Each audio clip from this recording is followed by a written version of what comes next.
Of all the Android launch devices, the Nexus 1 will always hold a special place in my heart. That's not to take anything away from my first Android device, the HTC G1, that launched Android to the world with its distinctive chin and slide-out keyboard.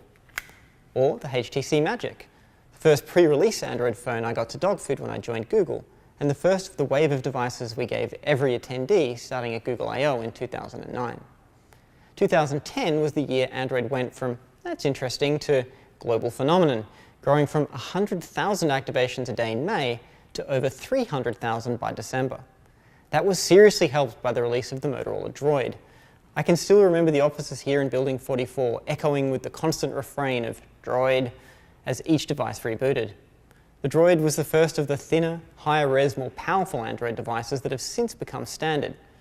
And it was also the device whose release on Verizon here in the US really kicked off the flood of Android activations.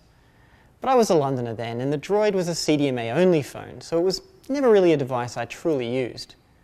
Then there was the Nexus 1, codenamed Passion, the first device I felt was pure Android. It was also the phone we brought with us on our 2010 Android Developer Labs World Tour.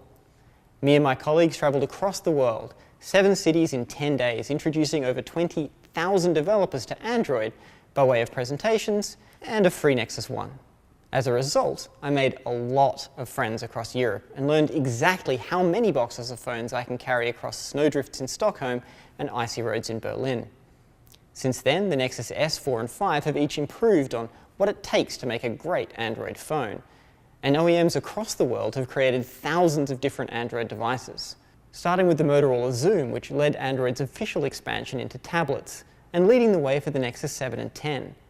But that was just the start. Those changes paved the way for the Android mobile OS to grow until it could be the brains behind anything from phones and tablets to TVs, cars and wearables, like Android Wear. It's impossible to know what comes next. Who knows? Maybe the next Android devices will be Androids themselves.